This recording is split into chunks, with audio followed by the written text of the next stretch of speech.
मैं आपकी आजादी का प्रतीक हूं। मुझे भारत की समृद्धि का साक्षी बनने का सौभाग्य मिला। उसकी प्रगतिशील उपलब्धियों का पात्र बनने का अवसर मिला।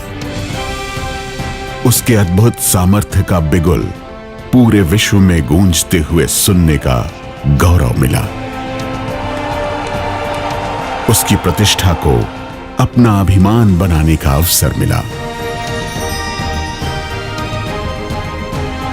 मैंने राष्ट्र का निर्माण देखा है और उसका परिणाम भी। मैंने भारत का उदय देखा है और अस्त होते हुए अपना सम्मान भी।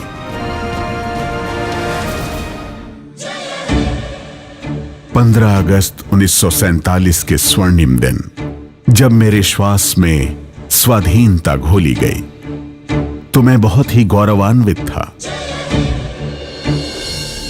पर उस समय मुझे इस बात का तनिक भी आभास नहीं था कि आने वाले समय में सत्ता की लालसा और सियासी मुकाबलों की आंधी में कुछ लोग मेरे देश के सांप्रदायिक सद्भाव को अंदर तक आहत कर देंगे। अब मैं याद कर रहा हूं उस पल को जब स्वाधीनता से कई वर्ष पूर्व एक महापुरुष ने मेरा महत्व और मेरी अहमियत पहचानी।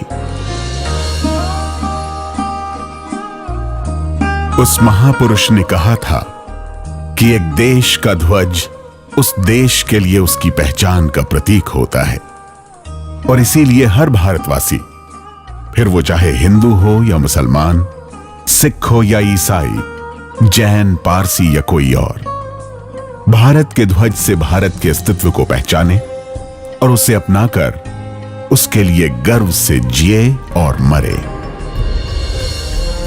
मुझे स्वाभिमान देने के लिए क्रांतिकारियों ने भारत के मस्तक पर स्वतंत्रता का तिलक लगाने का प्रण लिया। मेरी गरिमा के लिए लाखों जवानों ने अपने प्राणों की आहुति दे दी। मैं हर भारतवासी के रग रग में जुनून बनकर दौड़ता हूं और उन संवेदनाओं का आह्वान करता हूं जिसे शब्दों में बयान कर पाना मुश्किल है। 10 साल के लंबे संघर्ष के बाद हर भारतीय को मुझे फहराने का अधिकार मिला। 2004 में मेरे पंखों को और ऊंची उड़ान मिली, उन्मुक्त आसमां मिला। आइए उस उत्प्रेरणा व दिव्य चरित्र को नमन करें जिसने सबसे पहले इस गौरव गाथा की परिकल्पना की थी।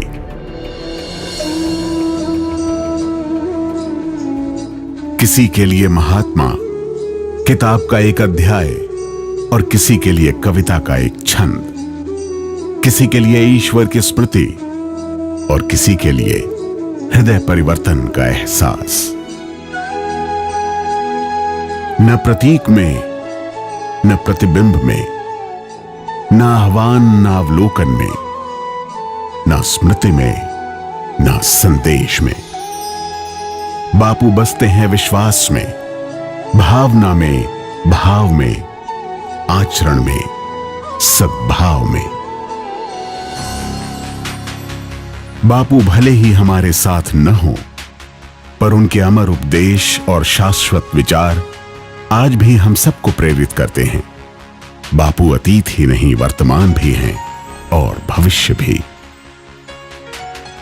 ये वही प्रकाश पुंज थे जिन्होंने हमारे देश में ही नहीं बल्कि विश्व भर में अनेकों प्रेरणादायी दीप प्रज्वलित किए, जिन्होंने विश्व को मानवता और सद्भाव से प्रकाशित किया। आज फिर जरूरत है बापू के दिखाए पथ पर चलने की, तिरंगे के आंचल में एक होने की, क्योंकि तिरंगा ही हम सब भारतवासियों को एकता के सूत्र में बांधता है। आइए इस पुनीत अवसर पर उस महात्मा के दिखाए सत्य, अहिंसा और देश प्रेम के पथ पर चलकर अपने देश को दुनिया का सबसे समृद्ध राष्ट्र बनाएं। आज हमारी उस प्रेरणा पुंज को यही सच्ची श्रद्धांजलि होगी।